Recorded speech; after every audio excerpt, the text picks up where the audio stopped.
मेरे सभी पत्रकार साथियों को मेरी तरफ से बहुत बहुत शुभकामनाएं नवरात्रि की। और क्योंकि आप लोगों के साथ काफ़ी लंबे समय से बैठना नहीं था, तो सभी लोगों के साथ सामूहिक रूप से कुछ विषयों में संवाद करने के लिए आज यहाँ पर हम बैठे हैं। आजकल जैसे कि बहुत ज्वलंत विषय चल रहा है प्रदेश के अंदर, जो एक विषय सभी वर्ग के लिए आया है देहरादून के अंदर और प्रदेश के अंदर, एक जो वातावरण बनाया जा रहा है, जो एक ये नकल को लेकर के एक चिंता का विषय है हमारे युवाओं के लिए, हमारे भविष्य के लिए। और जो हमारे बच्चे जो प्रतियोगी परीक्षाओं में तैयारी कर रहे हैं लगातार, हम उसको महसूस करते हैं क्योंकि हमने भी वो परीक्षाएं दी है और हमने भी तैयारी की है और लंबे समय से हम सब लोग तैयारी में रहते हैं। तो उसके लिए 2023 में इस प्रदेश के माननीय मुख्यमंत्री पुष्कर सिंह धामी जी ने एक सख्त नकल कानून लगाया था, जिसमें पहली बार शामिल होने पर, दूसरी बार शामिल होने पर 10 करोड़ तक का जुर्माना और 10 साल तक की सज़ा, और एक कठोर निर्णय लिया गया।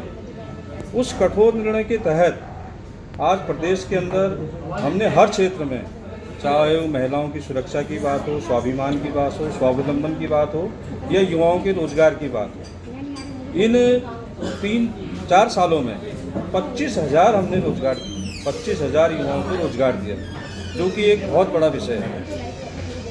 इसके अलावा क्योंकि एक घटना अभी 4-5 दिन पहले हुई और उस घटना का नरेशन ऐसा बना दिया गया, उसमें इस तरीके से उसको पेश किया गया, ऐसा लगता है कि सारा दोष ये जो नकल माफिया जिनकी दुकानें बंद हो गई हैं, क्योंकि सरकार ने बीच में जो हमारे जो कोचिंग इंस्टीट्यूट ये सब चलाते थे उनको भी उनकी फीस भी बहुत मोटी मोटी होती है, आप सबको पता है। उनको मुझे ऐसा लगता है कि कुछ आंदोलनजीवी अब वो नेता भी हो गए हैं, और जिनके चुनाव का खर्चा 25 लाख रुपया है, वो बेरोजगार कहाँ से हैं, एक बड़ा सवाल। दूसरा सवाल, जिस दिन ये वो जो परीक्षा हुई, उस परीक्षा से मुश्किल से आधा घंटा पहले एक लड़का जो एग्ज़ाम देता है हरिद्वार में, और उसकी पूरी हिस्ट्री आप सबके सामने है। एग्ज़ाम से एक दिन पहले वो अपना मोबाइल छिपा करके वहाँ रखता है, और मोबाइल छिपाने के बाद आज उसका दोबारा जब उसमें जांच की गई तो उस व्यक्ति द्वारा अपनी बहन को मैसेज करने के बाद, और जो शिक्षक असिस्टेंट प्रोफेसर है, प्रोफेसर सुमन, इन तीनों की जब जैसी तुरंत उसमें बातचीत हुई और एकदम से प्रदेश के अंदर माहौल बना, तो माननीय मुख्यमंत्री जी ने उसमें एसआईटी गठित की, और सेम डे उसी दिन एसएसपी देहरादून और आयोग के अध्यक्ष हमारे मर्तोलिया जी, उन सब ने बैठ करके उस प्रोफेसर को वहाँ पर उससे जानकारी जुटाने के बाद तुरंत जेल में डालने का काम सरकार ने किया। और सरकार ने इमीडिएटली माननीय मुख्यमंत्री जी ने चीफ सेक्रेटरी के साथ बैठ करके और आयोग के साथ बैठ करके जो संभव इसमें हो सकता है वो इसमें कार्रवाई करने के लिए बात की। और मुझे ये लगता है, क्योंकि अब इसको इन्होंने एक आंदोलन के रूप में, हमने कहा कि एसआईटी जांच हो गई है, और एसआईटी जांच का मतलब ये होता है स्पेशल इन्वेस्टिगेशन टीम उसमें काम कर रही है, जिसमें एक हाई कोर्ट के रिटायर्ड जज वर्मा जी, और नीचे जो देहरादून में हमारे जो एएसपी रैंक की अधिकारी हैं, उनके नीचे जो अधिकारी हैं, उनके साथ पूरे प्रदेश के अंदर एसआईटी उसमें एक एक बिंदु में जांच करने जा रही है। और जो उसमें जांच का विषय है, हम तो ये कहते हैं, मैं आपके माध्यम से जो हमारे युवा साथी हैं जो एग्ज़ाम की तैयारी कर रहे हैं, वो इस भ्रम में ना आए, क्योंकि एक भ्रम फैलाया जा रहा है। जब हम एग्ज़ाम कंडक्ट कराने को तैयार हैं, जब हम एग्ज़ाम करा रहे हैं, जब हम रोज़गार दे रहे हैं, उसके बाद इस प्रकार का इस प्रदेश के अंदर आखिर माहौल क्यों बनाया जा रहा है? तो जो लोग इस साजिश में हैं, आखिर वो क्या साबित करना चाहते हैं? प्रदेश के अंदर प्रत्येक यूथ, क्योंकि इस देश का, इस प्रदेश का युवा इस भारत का भविष्य है, उनके आज भी क्योंकि देहरादून के अंदर, चाहे वो हमारे कुमाऊं के अंदर भी, उन युवाओं के लिए मेरी एक अपील भी है, एक मेरा उनसे निवेदन भी है, और उन आंदोलनजीवियों से भी मेरा निवेदन है कि युवाओं के भविष्य के साथ किसी भी प्रकार का कोई खिलवाड़ ना करें। आप अच्छे हित में उनके हित में अगर आप बात करते हैं, उनके अच्छे रोजगार और उनका एक एक डाटा निकालिए। जो लोग वहाँ पर बैठे हुए हैं, कोई दिल्ली से आए हुए चौहान जी हैं, कोई एक चुनाव लड़े हैं लोकसभा का बॉबी पवार जी हैं, ये सब लोग एक अच्छे लोग हैं। इनको कम से कम एक सही दिशा में, उत्तराखंड को सही दिशा में साथ में रखने के लिए हम सब लोग उनके साथ हैं। लेकिन आप जो सरकार एक अच्छा काम कर रही है, अभी हमने उसमें नकल पर हमने जीरो टॉलरेंस नीति लागू की। नकल जो ये इसका नेटवर्क है, इसको ध्वस्त करने का काम किया गया।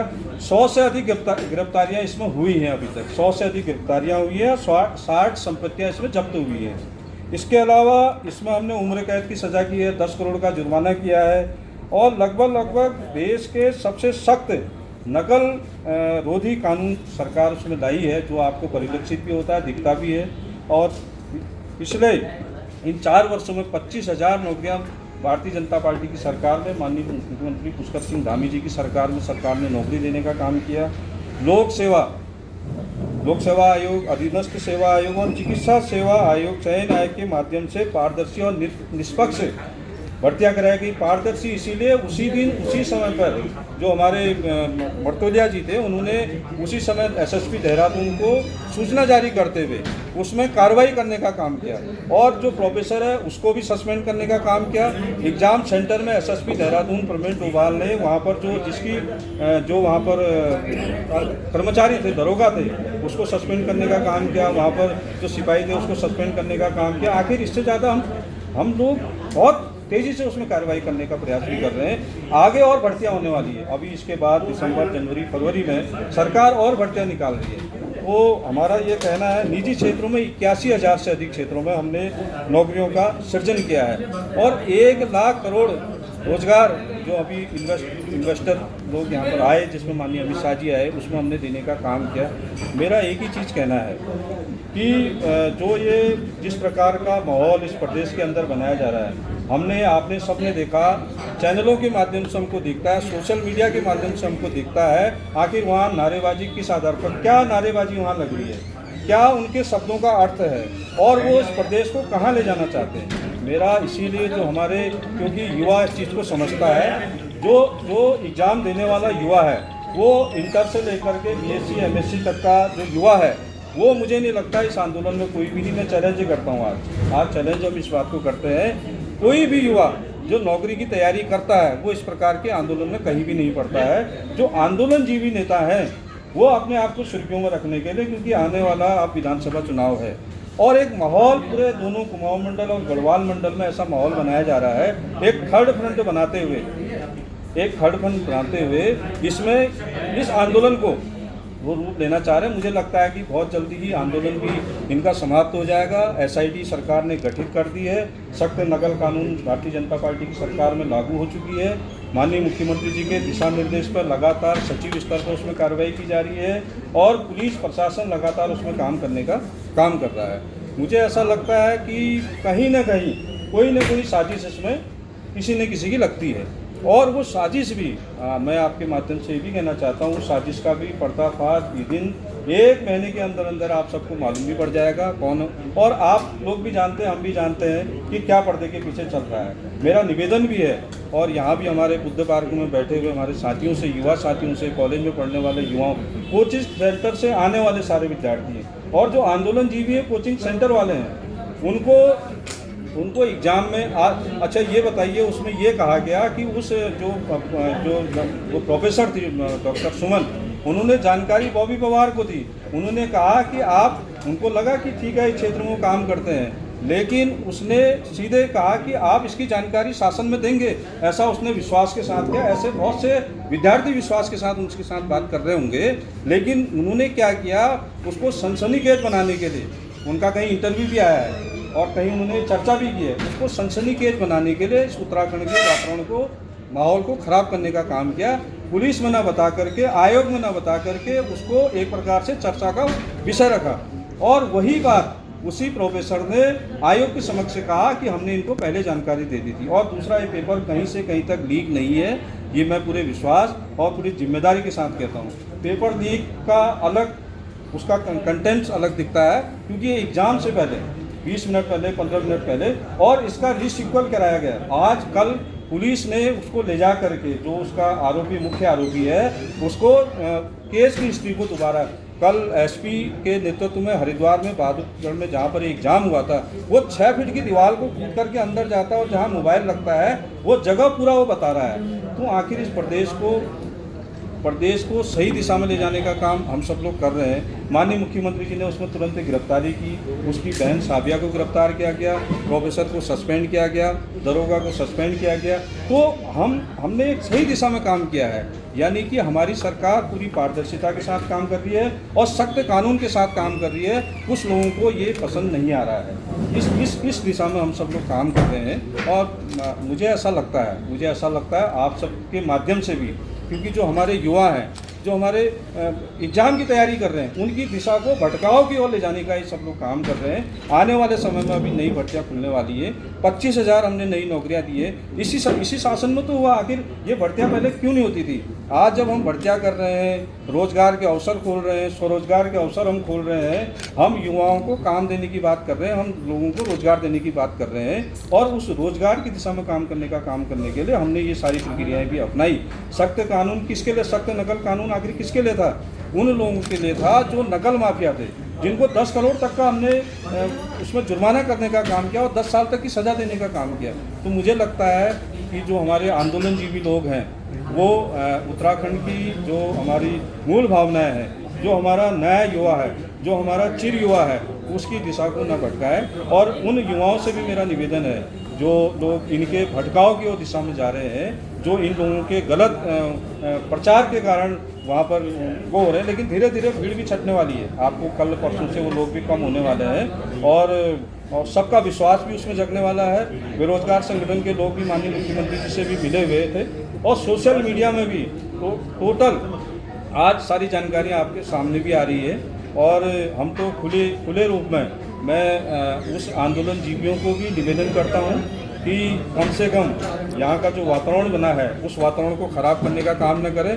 जो दिल्ली में इन्होंने किया, उस आंदोलन में कैसे लोग नारे लगा रहे हैं, किस तरीके का शब्दों का प्रयोग कर रहे हैं, इसको लेकर के आप समझ सकते हैं कि आंदोलन किस दिशा में जा रहा है। इस दिशा को हमको देखना है और हमारे सारे युवा साथियों से, इस प्रदेश की नौजवान साथी और इस प्रदेश के सारे युवा आज भी माननीय मुख्यमंत्री जी पर विश्वास करते हैं। ऐसा मुख्यमंत्री जिसने इस प्रदेश को एक नई दिशा दी, ऐसे मुख्यमंत्री जिन्होंने यूसीसी लागू इस प्रदेश के अंदर किया, ऐसे मुख्यमंत्री जिन्होंने नकल कानून इस प्रदेश में लागू किया, 1064 इस प्रदेश के अंदर लागू किया, अपराधियों को जेल में डालने का काम किया, 200 से अधिक जो है भ्रष्टाचारी लोग जेल के अंदर डाले। और सबसे बड़ी बात है कि यहाँ रोजगार की बात करी, आंदोलन जो कर रहे हैं हमारे जो आंदोलनकारी थे, जिनने राज्य बनाया, उसके लिए 30% आरक्षण की बात करी, 10% क्षैतिज आरक्षण रोजगार में देने की बात करेगी। और जो हमारे एयर कनेक्टिविटी, सड़क कनेक्टिविटी और जो रेलवे कनेक्टिविटी है इस प्रदेश के अंदर, अभी आप देखिएगा पन्नागर का जो एयरपोर्ट है, यहाँ से पूरे देश के लिए एयर कनेक्टिविटी होने वाली है। और सड़कों का जाल हम पूरे प्रदेश के अंदर देखते हैं। इस प्रदेश के अंदर अभी थोड़े दिन पहले आपदा, क्योंकि एक प्राकृतिक चीज़ है, उस आपदा के दौरान भी माननीय मुख्यमंत्री जी लगातार जनता के बीच में बने रहते हैं और अधिकारियों को दिशा निर्देश देते रहते हैं। और जो हमारी इंडियन एक्सप्रेस पत्रिका है, जिसमें देश के 100 शक्तिशाली लोगों में पहला नाम माननीय प्रधानमंत्री नरेंद्र मोदी जी का है, उसमें 22वें नंबर में माननीय पुष्कर सिंह धामी जी हैं। तो हम माननीय मुख्यमंत्री जी लगातार लोगों के बीच में काम कर रहे हैं, लगातार लोगों के साथ संपर्क में हैं। और इस जो चीज़ें चल रही है प्रदेश के अंदर, नकारात्मक ऊर्जा और नकारात्मक दिशा में उत्तराखंड को ले जाने वाले लोगों को किसी भी सूरत में बख्शा नहीं जाएगा। और 1 महीने के अंदर अंदर सरकार इसमें जो लोग साजिश कर रहे हैं वो आप लोगों के सामने भी आ जाएगा और समाज के सामने भी आ जाएगा। आने वाले दिनों में हम सब लोग एक अच्छी दिशा में काम करेंगे। इन्हीं सब बातों के साथ अपनी बात शंकर जी, औरंगा जी, जैसे सुरक्षा को लेकर सवाल पैदा होते हैं, इस तरह से सब पे कार्रवाई हुई। वहाँ पर प्रोफेसर सुमन के खिलाफ कार्रवाई हुई, पुलिस का दरोगा था उसके खिलाफ कार्रवाई हुई, जो सेक्टर मजिस्ट्रेट उसके खिलाफ कार्रवाई थी। लेकिन जो आयोग है, आयोग के जो कार्य प्रणाली है, 3 कमरों में कैसे उन्होंने कैमरा कैमरे लगा और उन्हीं कमरों में वो खाली वो बैठा हुआ था। एक दिन पहले सारी चीजें मतलब कि तय हो जाती हैं, सारी चीजें हुई। लेकिन चुनाव आयोग ने, जो आयोग है हमारा UK SSS, उसके किसी भी कर्मचारी के खिलाफ, अध्यक्ष के खिलाफ, उपाध्यक्ष, कहीं कोई कार्रवाई नहीं हुई, जबकि कहीं न कहीं कमी उनकी है। अब देखिए ना, इसमें हमने SIT गठित की है और SIT गठित होने का मतलब है कि एक एक पहलू पे, एक एक बिंदु पर जो आप विषय रख रहे हैं, इन सब पर कार्रवाई होगी और उसका निश्चित परिणाम भी आएगा। और जो आयोग इसमें जो एग्जाम कंडक्ट करा रहा है, आयोग ने अपनी बात स्पष्ट रूप से उसी दिन सेम डे की थी एग्जाम के पहले, और जो तुरंत कैप्चर करने का काम, तुरंत देखने का काम, तभी निचले स्तर पर जिस दिशा में उसको वहाँ पर जिस दरोगा की तैनाती थी, जिस सिपाही की वहाँ पर तैनाती थी और जो वहाँ सेक्टर मजिस्ट्रेट था, उसको सस्पेंड करने का काम किया है सर। क्या दोबारा परीक्षा? कहा ये आंदोलनजीवी हैं, छात्र नहीं है जी, छात्र नहीं है, तो ये जो हजारों की भीड़ सड़कों पे है, ये कौन है? कौन डाइवर्ट कर रहे हैं? इनको कौन कहेंगे? और दूसरा क्या सरकार इतनी संवेदनहीन हो गई है कि युवाओं को युवा नहीं मान रही है, बेरोजगारों को बेरोजगार नहीं मानना चाह रहे? पेपर लीक जैसा अहम मुद्दा आप कह रहे हैं पेपर लीक हुआ ही नहीं, इससे ज्यादा रेनकोटधारी आपके नैनीताल में रेनकोटधारी घुमाने ले गए। मैं जवाब दे रहा हूँ। ये मानने को तैयार नहीं है कि पेपर लीक भी हुआ। मैं उसी बात में दोबारा करवाने की इच्छा है। उसी बात को हम आ रहे हैं। सरकार ने SIT गठित की है ना, SIT गठित की, एक एक बिंदु पर जांच होती है, एक बात। दूसरी बात, जो आंदोलनजीवी की आप बात कर रहे हैं, आपने उसमें नारे देखे क्या बोल रहे थे? आप समझते हैं उसका अर्थ क्या है? क्या वो आजादी आपने पूरा नारा डिफाइन नहीं किया। मैं बता देता हूँ, हमें भ्रष्टाचार से आजादी, बेरोजगारी से आजादी, इस तरह के नारे लगे हैं और मेरी समझ से वो नारे गलत नहीं है। आजादी के नारे गलत नहीं, भ्रष्टाचार से आजादी, आप नारे को गलत लेके जा रहे हैं। युवाओं ने कहा है भ्रष्टाचार से आजादी, बेरोजगारी से आजादी। हमने आप नगर कानून को आप पूरा पढ़िए, बीजेपी युवाओं को जिहादी करके संबोधित कर रही है। आप देखिए, हमने उसमें 10 करोड़ तक के उसमें जुर्माना और 10 साल तक की सजा, और वो काम करने के 100 से अधिक लोग जेल के अंदर डालते हैं। उसके लिए हम सरकार का धन्यवाद करते हैं कि सख्त नकल कानून लाए, लेकिन इम्प्लीमेंट कैसे हो रहा है? सीबीआई जांच से क्यों ना क्या करे? सीबीआई जांच के लिए क्यों बड़ा शंकर जी, 6 राज्यों में नकल कानूनी विरोध लागू है वहाँ पर, तो ये उत्तराखंड में ही ऐसी चीज़ें क्यों लागू हुई? इसमें तो अभी नहीं, अरुणाचल प्रदेश में 2008 से बना हुआ है और अन्य प्रदेशों में बना हुआ है, अन्य प्रदेशों में बना, पर उत्तराखंड में ऐसी स्थिति क्यों पैदा हुई है? इसमें क्या है ना, जो अभी हमने सरकार ने जैसी सख्ताई करनी शुरू करी तो कुछ चीज़ें निकल के आई है। नहीं, और प्रदेशों में भी तो एग्जाम होते हैं, और प्रदेशों में इस तरह की मतलब की वारदात नजर नहीं आती, पर सिर्फ उत्तराखंड में ये प्रक्रिया है ना, सख्त नकल कानून नहीं लागू करेंगे तो कैसे ही शंकर भाई, पक्ष से विपक्ष में कौन बड़े नेता शामिल इसमें मुझे युवाओं को डाइवर्ट कर रहे हैं? इसमें सारे हमारे विपक्ष के नेता दिख रहे हैं। कल इसका आपने भी ये कोई अपना कर सकता है कोई? मुख्यमंत्री जी के खिलाफ साजिश कर रहा हूँ। नहीं, इसमें कोई साजिश नहीं, हमारे मुख्यमंत्री के खिलाफ कोई साजिश नहीं कर रहा है। इस प्रदेश की दिशा को खराब करने के लिए कुछ लोग साजिश कर रहे नहीं, हैं। युवा वो मुख्यमंत्री को टारगेट कर रहे हैं ना, युवा केवल मुख्यमंत्री को टारगेट कर रहे हैं। आतंक सिंह जैसों को संरक्षण कौन देता है? देखिए, ऐसा है, इसमें भी हमने इसमें जेल में डालने का काम किया था और उसके बाद जमानत में बाहर आ गए ना, बाहर आने के बाद फिर दोबारा हरकत करेंगे। अब आपने अभी ये बहुत जबरदस्त सवाल किया। अभी कशिश वाले में आप लोगों ने एक प्रक्रिया की थी ना, और उसी वकील को पास जाकर बहुत लोगों ने उसको जवाब, आप पैरवी कैसी कर रहे हैं? कोर्ट में जिरह किस पर? न्याय प्रणाली को हम कुछ नहीं लगा सकते हैं। कोर्ट है, उसमें हम वो हमारे वंदनीय कुछ नहीं है, हम उसमें अंकुश लगा ही नहीं सकते। आपका कोई मुकदमा होता है, आप कल छूट जाते हैं तो आपकी पैरवी है ना। इल्जामों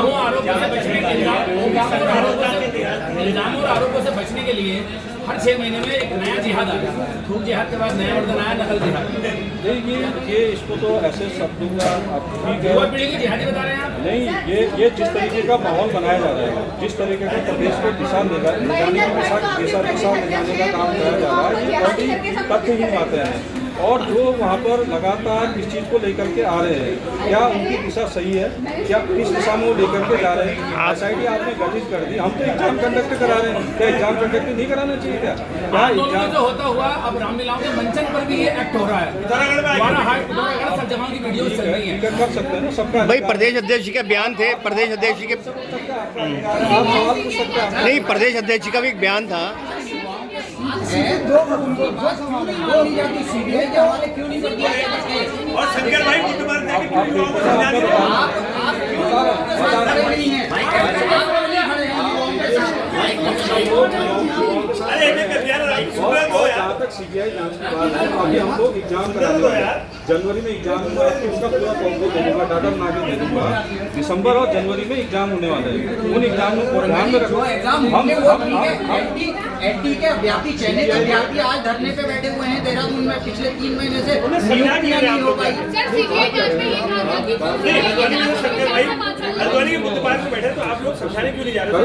वो भी आप ही के परिवार के बच्चे हैं, आपके हमारे परिवार के बात बच्चे हैं। करेंगे ना, बात तो कर रहे हैं, आपके माध्यम से बात तो कर रहे हैं। आप इन बच्चों के तो साथ क्यों नहीं खड़े दिख रहे हैं? आप भी बात करो, हम भी बात करते हैं। आप राजनीतिक दल के हैं, दायित्व हमारे भी हैं, आप बात करिए। एक आश्वासन आपसे मांगे। भाई एक आपके माध्यम से एक आश्वासन दिया, बच्चों को थोड़ा हौसला मिलेगा ना।